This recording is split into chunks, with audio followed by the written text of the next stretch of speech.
Sino ba nang pinanganak tapos may damit na? May ganito gamit. Meron ba kita na may na isang bata na pinanganak tapos may damit na maganda tapos busog pa? Dahil kaya lahat ng tao mahirap. Pinanganak mahirap, patay mahirap.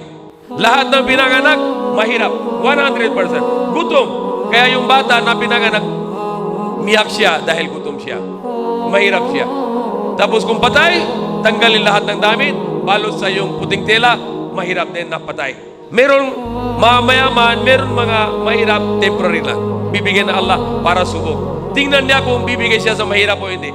At kung gawa niya na yung mahirap, tingnan niya kung hindi siya nang magsalamat sa Allah o hindi siya. O complain sa Allah. Kaya ginawa niya yung mahirap.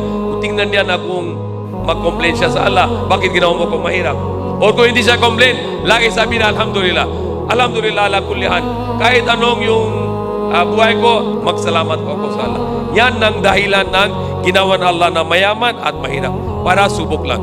Kung mayaman, bibigay siya marami pera, hindi siya bigay sa mahirap, hindi siya tulong sa tao, papunta sa impyerno.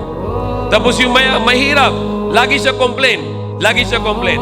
Hindi siya papunta sa paraiso, papunta sa impyerno. Dahil complain siya. Dati, tanong mo sa tao, anong buhay mo? Sabi niya, sugar. Sugar, alhamdulillah. Ngayon, kung tanong mo sa tao, anong buhay mo? Ano ang nangyari sa buhay mo? Sabi na, sugar siya. Sugar, diabetics.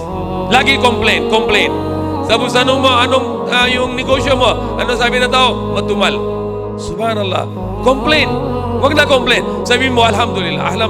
Yung buhay ko, okay na. Wala ko problem. Kahit si kapatid hindi pwede sa lagat, sabi niya, alhamdulillah. Wala ko problem.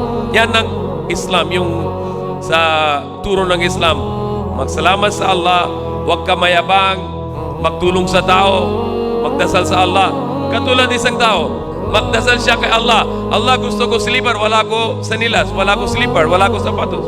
Namabang siya na magduwa sa Allah na para kuha siya na yung sapatos. Kita niya isang tao na pasok sa masjid, walang pa.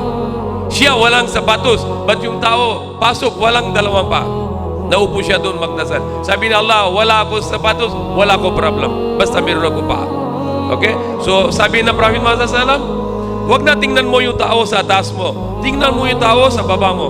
Para lagi ka nang salamat sa Allah. Kung ikaw mahirap, tapos tingnan mo yung mayaman, hindi ka marunong ng salamat sa Allah. Kung ikaw mahirap, tingnan mo mas mahirap. Para lagi salamat sa Allah. Huwag na sabihin na, wala ko ganito, wala. Sabihin mo, alhamdulillah. Allah said in the Quran, لَإِنْ شَكَرْتُمْ لَأَزِيدَنَّكُمْ.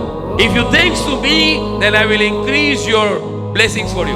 And if you are ungrateful to me, then my punishment is very severe. Galit Allah kung hindi salamat sa Allah. At masaya si Allah kung tao laging salamat sa Allah. Okay? So lahat tayo mahirap.